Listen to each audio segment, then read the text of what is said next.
Good evening and aloha. Welcome to Fast, Healthy, and No Cooking, Baking with a Healthy Twist. Tonight is the second of a two-part series. We'll be learning how to make whole wheat, whoops, that's not tonight. Tonight we'll be learning how to make gluten-free cashew cookies. Even better. And then next Thursday, we'll be making rockin' ribs with dry rubs. My name is Jim Monahan, and I'm an AARP Hawaii volunteer, and I'll be your host tonight. On behalf of our sponsors, Kaunoa Senior Services on Maui, Uala Leaf Cafe at Windward Community College, and AARP, welcome. For those of you who are new or maybe unfamiliar with AARP Hawaii, we're a membership organization for people 50 and older, but what we do for everyone. We hope that with this series, you can learn some techniques that you can use to build or maintain your healthy lifestyle. Okay, let's do a quick bit of housekeeping. This is a picture of what you should be seeing at the bottom of your Zoom screen on a PC, and possibly at the top of the screen if you're using an iPad. And everybody is currently in the mute state. You want to submit a question or a comment, please click on the button that says Q&A and type in your question there. We'll be monitoring questions and making sure that they get asked. If you're watching on Facebook Live, you may type your questions in the comments area there. We won't be using the raised hand command because questions are being submitted in the Q&A, and it's not necessary that way. The chat command isn't necessarily going to be needed tonight unless you want to communicate a technical issue about Zoom or the sound or something like that. Alice Swift, Dave DeWitt, and Jackie Boland are standing by to help. We also recommend that you select speaker side-by-side view rather than gallery view for this presentation. Do this by clicking on the upper right part of the screen. Once you're in that view, you can change the size of the slides of the speaker simply by clicking and dragging on the middle bar. Hopefully by now you know how to do that in Zoom. And finally, we've added closed captioning to this presentation for those who have difficulty hearing. You can turn this off on your end by clicking on the CC Live transcript button at the lower right side of your screen and clicking hide subtitle. We will be having the raffle. So when it's time, Dave will announce in the chat section who the winner is or the winners are. But it's important that you respond with an email address so we can get a hold of you to arrange to get you the prize that you will win. If you don't get back to us, we won't know how to get you the prize, and they won't win it tonight. I'm sorry. If you don't claim it, you can't win it. So, without much further ado, it's my pleasure to introduce Chef Daniel Swift, who'll be leading us through this cooking series. Chef Dan, it's all yours. Thank you, Jim. You scared me for a minute. I didn't set up for banana bread. But that's okay. I have some in the freezer. I could pull it out if I had to. Well, welcome back, everyone. Thanks, Jim, for the intro. And thanks, Jackie, for allowing us to do another baking class. So this is the second one. We're just doing two baking with a healthy twist classes as we kind of head into summer. Last week, as Jim mentioned, was the healthy twist on a banana bread, where we used whole wheat flour. We talked about how you could add extra bran and different things like that to make it a little bit healthier, but still make it delicious. There were a couple questions I think that were emailed, and we got those taken care of.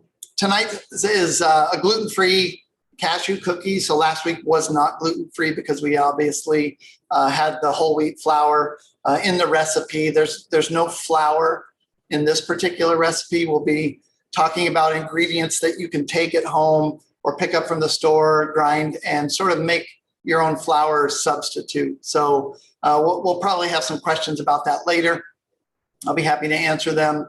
But the goal, or one of the primary goals, is to make sure that you start to think outside the box in terms of substitutions that you can use for your traditional recipes, to make them a little bit healthier. So I'm going to kind of run through some of the things we'll be working with tonight to make this cookie. I made this or created this recipe for an event we did at Castle's Wellness Center. And it was a vegan focused class and it was gluten-free. Tonight, it is not vegan because it has an egg in it, but we could do egg replacer to make it vegan if that's something you wanted to do at home. So we were really pleased with the result. We had a lot of requests for the recipe, so I'm happy to share it with you guys tonight and encourage you to use substitutes in terms of like, if you don't like cashews or you prefer some other nut, feel free to do that. And add spices or flavorings or extracts and things like that to make it sort of your own. So let's kind of run through what we're looking at here. Probably the main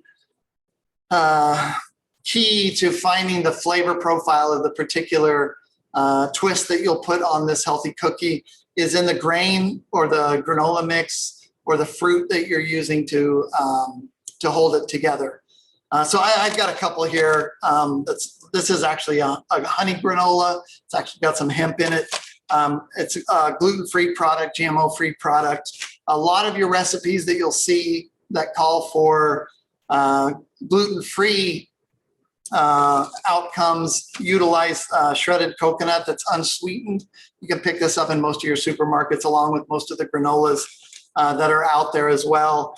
And then this is an interesting trail mix blend. So I kind of listed just, granola or trail mixes or any cooked grain mix, maybe your favorite cereal. If you think of shredded wheat, that could easily be crumbled up into a powder and used as a substitute for flour in a lot of recipes. Just keep in mind the structural component won't be there in terms of like the gluten and the protein that will hold it together. So it's going to be a little bit flatter, a little more dense than you would get if you're using a regular gluten-free, or a regular flour and developing the gluten in it. So this is the mix that I'm using partially tonight. I sent out the recipe and we'll go through that as we make it. But I had a couple things that I ran across and I'm like, oh, that would be a nice variation on it. So this has cashews in it, but it also has pepitas. It has some sunflower seeds. It's slightly spiced, which will be really, really nice as well. I think it's got a little cumin in it, so it turned out really nice in the cookies that I finished earlier. The egg replacer, where there's a couple different brands, but you can pick them up in most supermarkets now, and it basically is just a powder that you add water to, you let it sit, it thickens, and then you use that as a substitute for eggs. If you're looking to make any of your baked good recipes vegan. This has a template on the back, tells you what the ratio is for substitution. So tonight I'm using a whole fresh egg. We have some nice brown eggs from Limonolo. I only need one, so I'm going to use that, and it makes about 2 dozen cookies. So I'm not worried necessarily tonight about making a vegan cookie. It's more of a gluten-free cookie, but it could easily be made vegan if we wanted to do that as well. So that's one thing that you would think about here. Sugar substitutes, I mentioned it last week. We used honey. There's also all of these different ones available on the market today. Monk fruit's very popular, and there's different brands for that. There's Stevia, Truvia, brands like that have really dialed in their sugar substitutes to where some of them are like one-to-one substitutes, not all of them. So be sure you check and read the label. But most of them have been developed now to where they can really be substituted for sugar and baked goods, and you really can come up with a nice product at the end. So look for those. And then the main thing probably tonight, which is not unlike what we did last week, is sort of our fat replacers. So tonight we're in the recipe that I sent out, I put cranberries. I normally make this with dried cranberries where I'll then soak them, boil them. It depends on how dry they are. What you want to do is get them nice and wet, nice and moist. And then I'll blend them in the food processor. So tonight I actually have some raisins. These are some that I had in the freezer. We had a 30-pound case, and I wanted to utilize them up. And I've already had this recipe previously with craisins. So it's just a one-to-one substitution. But last week we used banana. So a lot of your pureed fruits, beets, raisins, apples, we talked about applesauce and things like that, banana puree. Those work really, really well as substitutes for fat because they give you some smoothness, they give you some richness, but they don't necessarily give you the fat. Now, coconut, we talked about that previously. Coconut fat will give you some saturated fat, and that has a high fat content. So be sure and read the labels if you're looking to make substitutions in the areas of fat replacers. But most of your dense fruits, plums, or prunes, things like that, make a really nice puree that works great as a substitution. So those are the ingredients we'll work with. I'll pull out the stuff for the dish. Let me set these aside really quick. I've already turned on the oven. It's about 350. And I do have the fan on in this particular oven so we can get some convection cooking and it'll go a little quicker. And I've set up the food processor. So it's not necessary to use one of these if we're looking to grind the nuts or to grind the oats or to even puree the raisins or the craisins or the fruit that you're going to use, but it's really helpful. But you can do it by hand with a chopping board if it's nuts and things, or a mortar and pestle with your pureed items. But a small or a large food processor just speeds the process up a lot. And if you have questions, Jim, you can feel free to fire them away.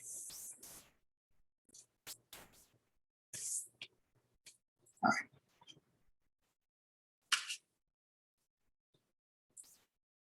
Can you hear me there? Okay. Yes, Chef Dan, 1 second, please. We Yeah. have, Joan is asking, can I use steel cut oats instead of instant? Yeah, you absolutely can. They're just a lot larger, and they may need to be cooked first. Check them out. Usually they're not like an instant oat. Most of your rolled oats have been cooked, and then they're just basically flattened and pressed under rollers. That's why they call them rolled oats. And most of your whole or cracked grain oats need to be cooked first. So you don't want to probably grind that up straight just because it hasn't been hydrated and it hasn't been cooked, and it will really suck the moisture out of your recipe. So I'd recommend you follow the instructions on that to cook it. And then you can cool it on a sheet pan and then allow it to dry a little bit and then use that in your recipe. That would work great. All right. Okay. Janice asks, can you use ground cornmeal? Ground cornmeal? Yes. Yeah, cornmeal is basically just a corn product. It's got starch in it. It's not unlike any of the other grains that we're talking about. Again, keep in mind that it will absorb a lot of moisture. So if you're substituting, make sure you experiment a little bit. We'll talk about it even as we mix this evening. You always want to let it set for a few minutes to do that absorption, and then you want to bake a sample to make sure it's not too dry or too wet. You want to get it perfect. So it's going to vary from the granola or the grain that you grind to the fruit that you use. It's going to vary a little bit in the ratios at the end, but it's easy to adjust it. It's not a problem at all. Just let it set after you've mixed that batter, bake one, and then see if it's the texture you like. If it's too dry, add a little bit of even water. If it's too wet, then you can add a little bit more of the granola, the cornmeal, or the grain, whatever item you're using for that dish. One more substitute question about what can you substitute for coconut? For the shredded coconut, any of these fillers could stand by themselves. Here I've got coconut, I've got the ground granola and oats. I actually put some oats in there with it. And then I've got that nut trail mix. So I could make this cookie with any of these just by themselves. I just choose to mix it up to give me a little bit more flavor, a little bit more diversity. But I could do this with straight coconut. I could do it with straight granola trail mix. I could do it with straight oats. Any of those things would work. So just get creative. Take a look at what you have for cereals. Look at what you might see at the supermarket that looks interesting. Last week, I used a ground oatmeal granola mix that had like some dried blueberries in it, which just creates this beautiful flavor in banana bread or in cookies. It's really, really nice. So I tend to stock that in the kitchen now on a pretty regular basis. So yeah, just get creative with that. No problem. Thank you. This is Jackie Boland. I just want to interrupt for 1 second. We seem to have lost the speaker side-by-side capability. So I would recommend for right now that people, if you need to switch, go to gallery view, because we're not seeing Dan, we're seeing whoever's speaking. And Alice, if you can give me some guidance in the chat or tell people what's going on, it's just not an option anymore. Let me reshare. How's that? Did that come through? Yes, that's working now. Okay, great. Time for a new laptop on this end.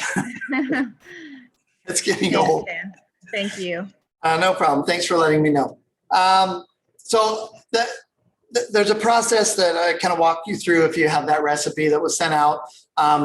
It involves preparing the puree of cranberries, or in this case, raisins. It involves the grinding of the oats. Because of time, I've already sort of done that. So I have my shredded coconut already comes ground.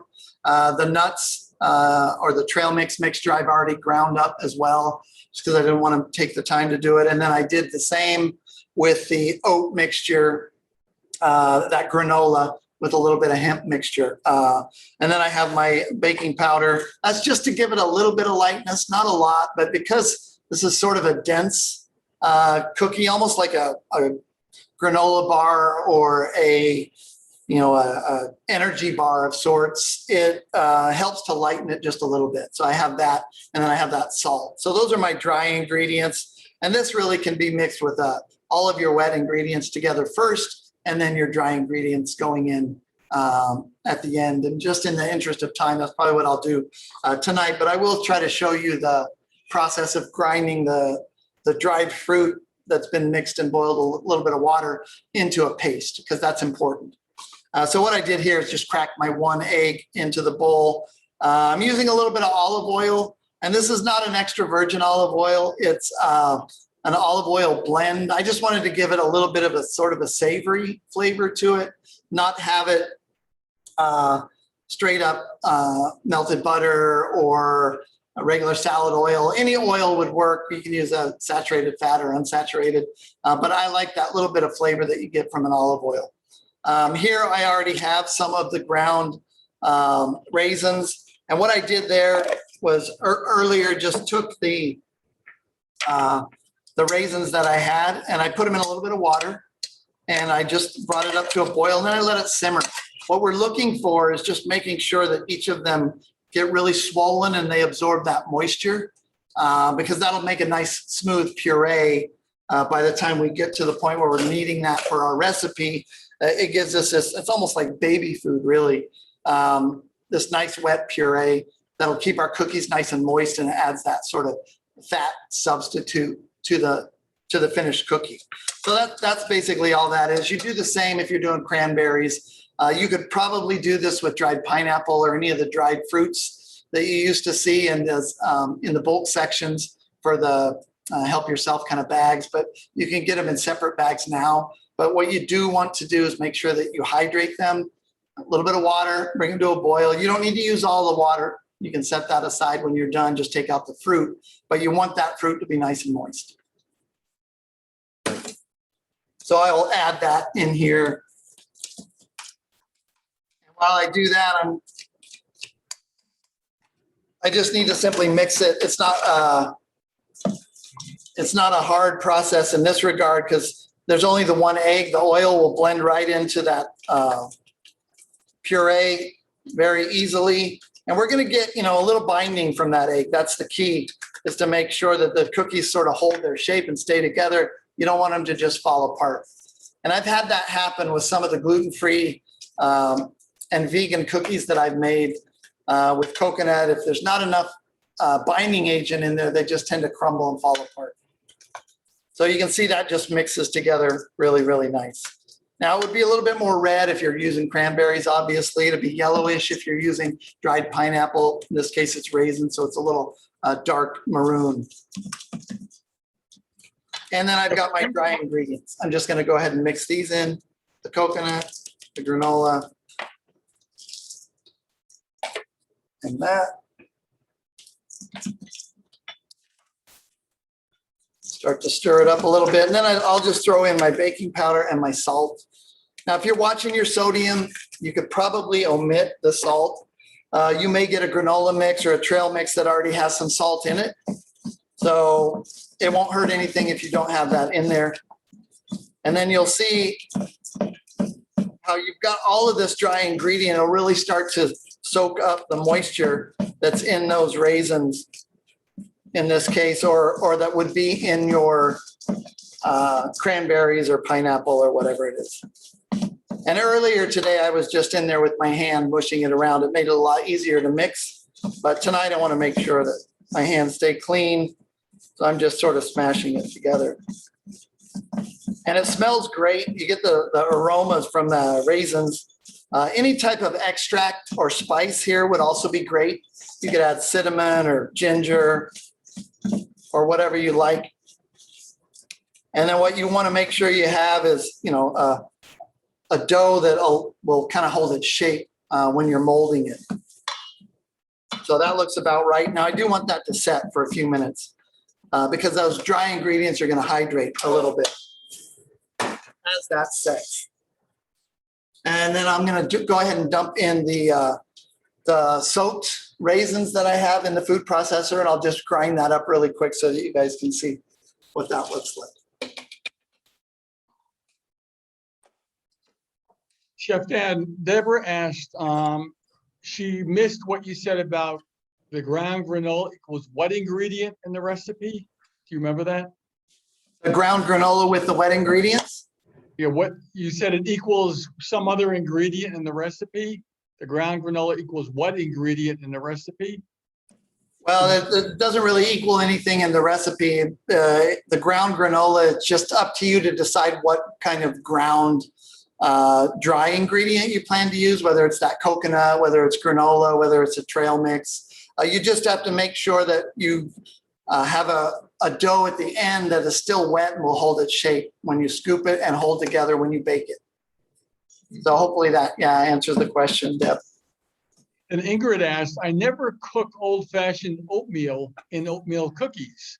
Are rolled oats different from old-fashioned oats? That's a great question. Old-fashioned, so I think you see us. I think they're the same. Yeah, the rolled oats and old-fashioned basically being the same. The two categories primarily are steel cut, which is the large coarse, uncooked, and then the rolled or old-fashioned, which are cooked and then rolled and pressed and dried. So it's almost like instant, right? Just add moisture or hot water or whatever, and the old-fashioned or the rolled oats will cook instantly. Your steel cut take a little bit of more time, more like cream of wheat, where larger grains takes a little bit longer to cook. And then I'll just turn this on. It'll only take a second. Go ahead.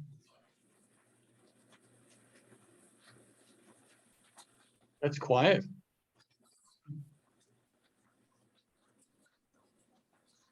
Now, one trick I do with the food processor, I tilt it back a little bit sometimes. And that helps to bring the food product down towards the bottom and mixes it more evenly, because sometimes it just dances around a little bit.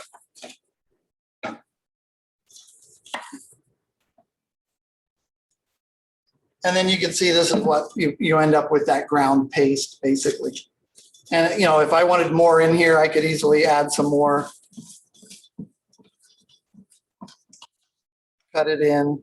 And it helps to taste it at this point. You do have one raw egg in there, but it shouldn't be an issue in terms of health or safety and sanitation. A lot of our eggs today are pasteurized.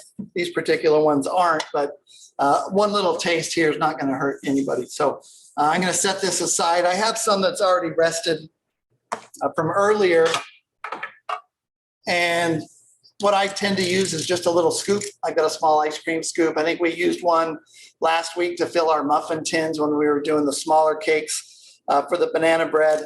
And I just basically do a nice level scoop, get it nice and level, and then just a lined sheet pan. You don't have to use a liner, but it makes cleanup a lot easier if you do. Chef Dan, Vivian asked, how do you use the convection oven versus a regular oven? Great question, Vivian. The convection just gives us that fan action, which basically means it moves the heat around more quickly, or better and more evenly, and it bakes the product more quickly. So as a general rule, if you have a recipe that calls for a conventional oven at 350 degrees and you're using a convection oven with a fan, we always say to just adjust your temperature 25 degrees. So I would bake it at 325 with a convection oven if the recipe said 350 in a conventional. So it will bake a little bit quicker and a little bit more evenly. Most of your ovens today tend to have the fan option. This one has one, and I can hear kind of the fan running, and that will make it bake quicker and more evenly. Sandra asked if you can use fresh coconut. Yeah, absolutely. This is, if you think of this cookie as sort of a bar or as an energy bar or granola type bar, you can use anything you want. Fresh coconut would be great. Fresh sliced bananas in here would be great. A little bit of banana puree in the front end. Whatever your favorite dried fruit, it doesn't even have to be ground up. It could be whole. You might like that. Totally up to you to decide what it is that you want this dough to taste like. But absolutely, that's a great idea for sure. Ready for another one? Yeah, go ahead. I'm going to just, because I call this a cashew cookie, it has cashews in it, but it also has the pepitas and almonds and stuff. But I'm going to stick with the cashews. So I'm going back to my mix that I showed you earlier and just taking a cashew out of each one. Or excuse me, taking a cashew and putting it on top of each of the individual ones. And then I'll put it in the oven. So yeah, go ahead, Jim. Cindy said granola trail mix is not on the recipe sheet that she has. Can it be used instead of individual nut or nut flour? Yeah, that is your substitution. So this is just a nut mixture. And that's what I substituted for that. So yeah, in the recipe, I had just ground cashews or other nut flour. Probably your most popular nut flour today is almond flour. Everybody's using that. It's used a lot in almond macaroons, the nice little beautiful hamburger ones that are super sweet and delicious that I love, but I don't eat much anymore. So that substitution is totally up to you. So it's just some form of ground nut that gives us some protein. It gives a strong flavor and helps add some moisture to it as well. And one other, Patricia asked, if I don't have a food processor, can I use a blender? You might. I'm going to just pop these in the oven for a few minutes, take about 10 minutes or so. It depends on the oven. So I haven't baked these in this particular oven. So I'll just watch it for about 10 minutes and see. But yes, you could try a blender. What you got to be careful with is not doing too many, because the nuts, they might just stick to the bottom, make it almost like peanut butter. If you're talking about the nuts, it might be easier to just chop them by hand than to go ahead and try the blender, but give it a shot and see what happens. And you can get the little ones. Here I've got a small one. I think I showed this to everyone a couple classes ago. These are only, honestly, $10, $15 now. And they're very, very small. This is like a 2-cup one, so I can take some of the nuts, just put it in there, hope that it works. Make sure I plugged it in.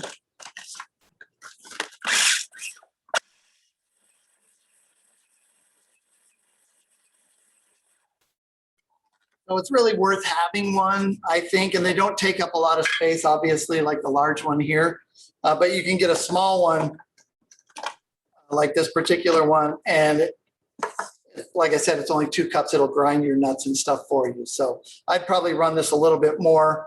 You can see the nuts have been chopped up into about 1/4 of what they were, but I'd run it a little bit longer and make it a little bit finer for this particular recipe.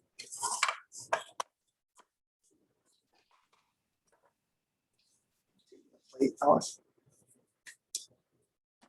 right, and then when they come out, here are something wrong with them.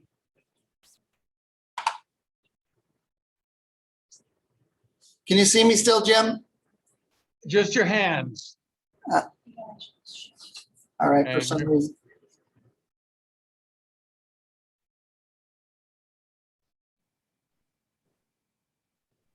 Something's going on with the other. There we go. Sorry. There My we go. Good. screen keeps timing out. So here's what they look like basically when they come out. And what I did earlier was baked a couple batches, and one I left in a nice mound. And I did these in the back oven in the large one.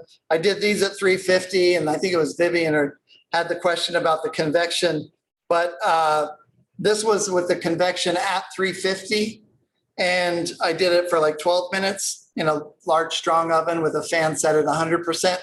I probably could have gone 325. It's not bad in terms of the color, but I prefer to have them a little bit lighter. So the second batch that I baked, I did the same thing with the scoop, and then I just flattened them a little bit more with the palm of my hand to give me a little bit flatter cookie, and still went with the cashew that was on there as well. And then what I did was took my extra dough and packed it into a pan, and I'm going to cut a bar with that. So that will work perfectly like that. So it's up to you when you get to this stage. You can get creative. There's some plates over there on the pan. You can get creative with the garnish. If you wanted to be a little risque and put a chocolate chip on there or Hershey's Kiss or something like that to, if it's a cheat day, then you can feel free to do that sort of thing. But don't feel burdened, thank you, by the garnish that you use. You can use anything you want and get creative.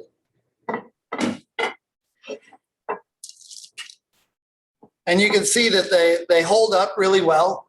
They're nice and moist, almost like a cake in a way. Well, that's what a cookie is a small cake, I guess. That's what their name means. So I'm going to go ahead and just put a couple of these on here. Even a light dusting of powdered sugar would look good, or a drizzle of your favorite honey would be nice right across the top of that. And then some of the larger ones, which are basically going to taste the same, they just look a little bit different.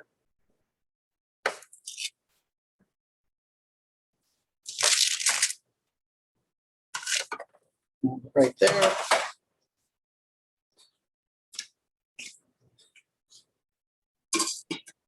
And then if you're doing it in a bar, it's I just lightly sprayed it, and then it should pop right out. I pressed it into the pan, just flattened it with the spatula, and then you can come back and just cut bars. And these could be frozen really well. These would also be great if you're going for a bike ride or if you're going for a hike or something like that. You can easily just wrap them up, put them in the freezer, and when you want to go out, you take one out and throw it in your backpack, and off you go.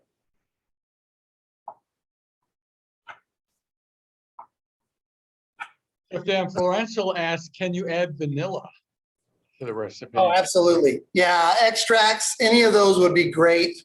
I think vanilla would be ideal in this.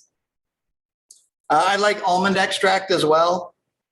Any of your kind of earthy, in terms of this particular recipe, any of your earthy type extracts would be great and work really, really well. You could even come back if you're doing the bars and put a little bit of fruit on top. That wouldn't be a bad thing at all. So a couple fresh raspberries or blackberries or something like that before it's baked. Even after it's baked, to garnish the plate would be nice. Gives it a little bit more color, some fresh mint. Again, like I said, a light dusting of powdered sugar would make it look beautiful. So lots of different things you can do in that regard. Chef Dan, this is kind of unfair. We're here without being able to taste or smell it. So we have at least, okay, 2 questions about that. Patty asked, how is the texture when you take a bite? And then Lena asked, is it crispy or soft in texture? These are soft in texture because you have the moisture that you would get from the puree that you're using. When they come out of the oven, they're a little bit more crisp on the outside. But you could make these, like the flat one is a little bit crisper than the rounded one. So if this were even a little bit flatter and baked at a slightly higher temperature for a little bit less time, but higher so that it gets at the browning, then you'll get the crispness. So because these ones got a little overbaked, or not overbaked, but a little darker than I would like, you'll find that these are crisp. And then of course the nut that you put on top is going to be crisp. So, but inside the texture of the cookie is a little bit chewy, almost like, like a trail bar or a granola, not like the bone dry granola bar, the granola bars that are a little bit on the softer side. And then Natalie asked, for bars, does the recipe fill an 8 or a 9-inch square pan? This one here is an 8-inch square. So you could go 8 or 9. You might even be able to stretch this into like a 9x13. It's just going to make a difference in the thickness. Obviously, the bigger the pan, then the thinner the bar is going to be. And this one's about half to like almost 3/4 of an inch thick. So if I went with a 9x9, it would be fine. It would just be a little bit thinner. And one other question, going back a little bit, Janice asked, when you're using the convection oven, how do you adjust the time? The time you don't really adjust, the temperature is what you would adjust. So you make that adjustment in the temperature of about 25 degrees, depending on which way you're going, from convection to conventional, conventional to convection. But remembering that with a fan in convection, it's hot, it cooks faster and a little hotter. So that's where we do the reduction. But it's difficult to say with time. Like for this one, I watched it. It's been about 10 minutes and I'm just pulling it out. I've toasted the cashew that's on top. I can smell it. It smells great. I see the browning here. I'm thinking I can probably pick it up. Ouch, that's a little hot. But I'm going to go another minute or two. It's really, really close, but it's holding its shape and everything there. So it's always tricky with time. So that's the challenge I think a lot of people have with baking, is that, you know, they want a recipe that tells them exactly what to do and then exactly how long to bake it, and it gives you the perfect outcome. But, you know, your oven versus your auntie's oven versus an oven here, it's going to be a little different. So our main variable is always on the time. So you always set your timer a little bit short, always. Anything you're baking, it says 20 minutes, set it for 15 and check it. You can always add more time. But if you set it for 20 and then you come back and you find that's too long, then there's no going back. So yeah, just get to know your recipe in your particular oven and you'll be fine.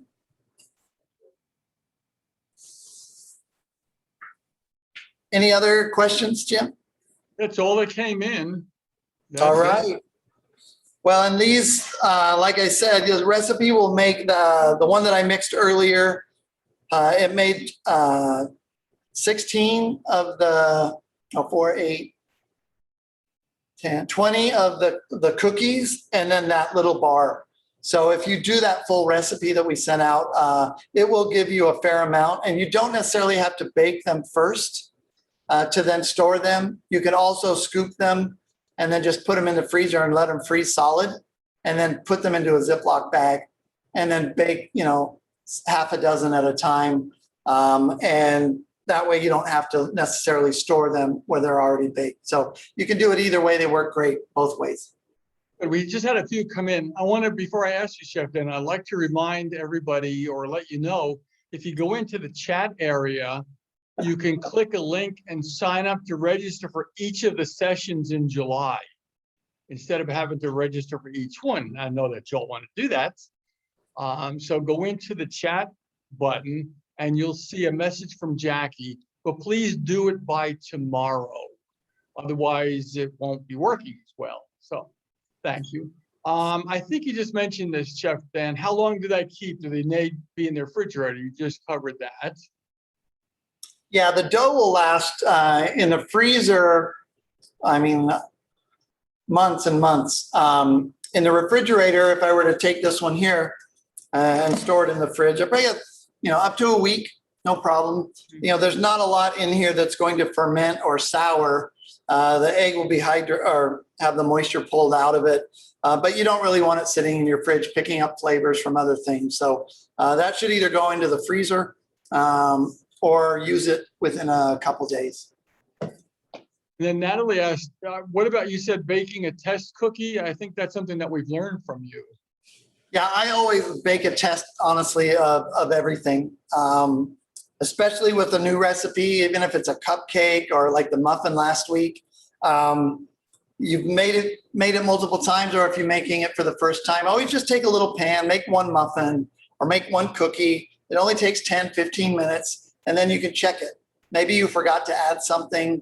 Maybe it's a little drier than you want it to be, or a little more wet than you want it to be. You can still make adjustments here. So as I look at this, the new granola that I used in here, I'm going to add this last bit of puree that I made because I know it will take it, it'll make it a little bit more moist, and I can just tell by looking at it, right? So you always want to try to do a sample first. And Janice wants to know, can you use fresh fruit instead of dried fruit? For example, the mango. Yeah, Janice, I think if you're using mango, you have no problem. Banana, no problem. What you're looking for is that nice wet puree. And then at the end, you may just need to make a little adjustment to the amount of oats or the whatever it is that you're adding for the dry ingredients. In this case, it might be the ground cashews. Cashews are expensive though, or it might be the ground oats or the granola or the trail mix. So as long as you're using a fresh fruit, no worries. Just keep in mind that you're looking for, that sort of stiff dough texture at the end, and it may require a little extra dry ingredients. Good. And then one more, Irene, a clarifying question. She meant how long do the cookies keep? Not the dough, but the cookies after they're made. Oh, okay, Irene, good question. It depends on how many people are at the house.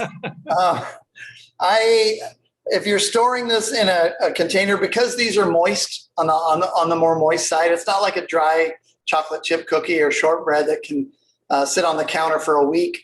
These have a high moisture content, so they'd be more apt to have mold grow on them. But if you're not serving them right after you've made them, I would refrigerate them, and they should hold in the fridge for a week, no problem. But don't leave them out on the counter at room temperature, especially in the summer. You probably end up with a little mold growing on them in a couple of days. Those are all the questions we have, and we have about 2 minutes left. If there's one more, maybe we can cover it. If not, Can you promote the next event, Jim? Yep. Oh, yeah. excuse me. Talk about ribs, Jim. Okay, let me get that on there then. Let's talk about ribs. Jackie can't wait for ribs. I think Get it's my pretty ribs slide exciting. I was happy to notice when I looked in my Microsoft form that about 300 people have signed up for that session, and I think it's going to be awesome. So thanks everybody for signing up for that. And Jim's just going to show you where you can sign up if you only want to do that single session, or if you want to pick and choose, as opposed to having me sign you up for the whole month of July. But Jim, you're not in slideshow mode, so we can't really know it. slide. There, is that it? You got There it? it is. Oh, There it good. is. Okay. So Good. that cooking calendar allows people to pick and choose what they want to participate in, but you have to register for each one individually. If you use that form link in the chat, then you will be able to sign up for the whole month of July.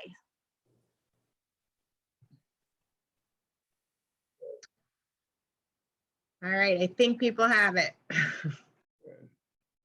Okay, then I guess we will see Chef Dan and everybody else next week for Rockin' Ribs. Thank you, Thanks, Jim. Jim. Thanks, Thanks, everyone. Dan. Thanks, Dave and Thanks, Alex. Chef Dan.